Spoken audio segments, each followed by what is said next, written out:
प्रिय छात्र छात्राओं, आज की कक्षा में आप सबका हार्दिक स्वागत है। हमने पिछली 2 कक्षाओं में मनुष्यता कविता के कवि मैथिली शरण गुप्त जी के जीवन परिचय तथा इस कविता के पहले 2 पद्यांश के बारे में विस्तृत रूप से अध्ययन किया था। आज की कक्षा में हम मनुष्यता कविता के तीसरे तथा आखिरी पद्यांश के शब्दार्थ, भावार्थ तथा इसके मुख्य बिंदु क्या हैं, इसे समझेंगे। मनुष्य मात्र बंधु है, यही बड़ा विवेक है। पुराण पुरुष स्वयं पिता प्रसिद्ध एक है। पुराण पुरुष स्वयं पिता प्रसिद्ध एक है। फलानुसार कर्म के अवश्य बाह्य भेद हैं, परंतु अंतरेक्य में प्रमाणभूत वेद हैं। परंतु अंतरेक्य में प्रमाणभूत वेद हैं। अनर्थ है कि बंधुहीन बंधु की व्यथा हरे, वही मनुष्य है कि जो मनुष्य के लिए मरे। वही मनुष्य है कि जो मनुष्य के लिए मरे। इन पंक्तियों के शब्दार्थ कुछ इस प्रकार से हैं। मात्र शब्द का अर्थ है केवल। बंधु शब्द का अर्थ है मित्र। विवेक शब्द का अर्थ है बुद्धि।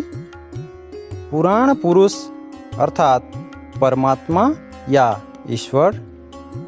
स्वयंभू अर्थात जो खुद पैदा हुआ हो। प्रसिद्ध यानी विख्यात। कर्म अर्थात कर्तव्य। अवश्य यानी जरूर। बाह्य अर्थात बाहरी। भेद शब्द का अर्थ है अंतर। अंतरेक्य शब्द का अर्थ है आत्मा की एकता या अंतःकरण की एकता।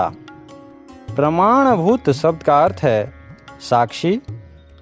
अनर्थ शब्द का अर्थ है कार्य की हानि एवं व्यथा शब्द का अर्थ है पीड़ा या वेदना।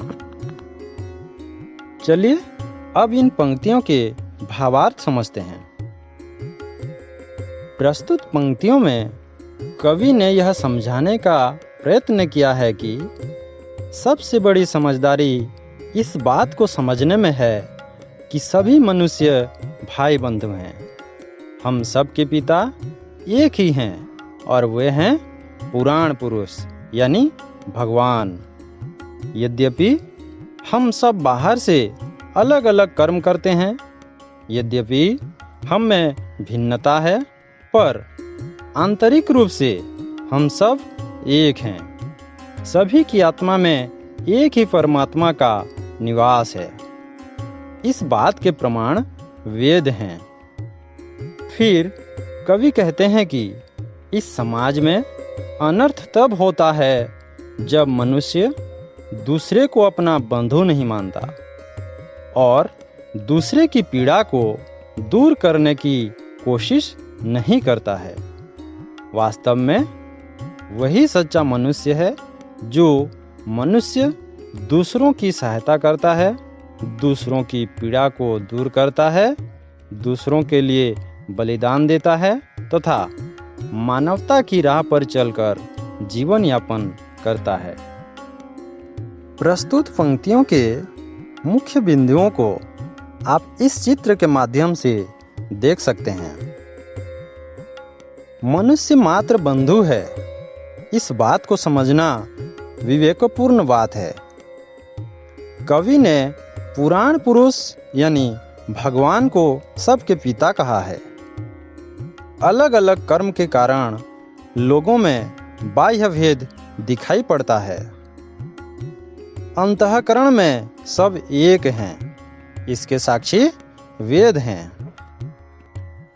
अनर्थ तब होता है जब बंधु अपने बंधु की पीड़ा को दूर नहीं करता है।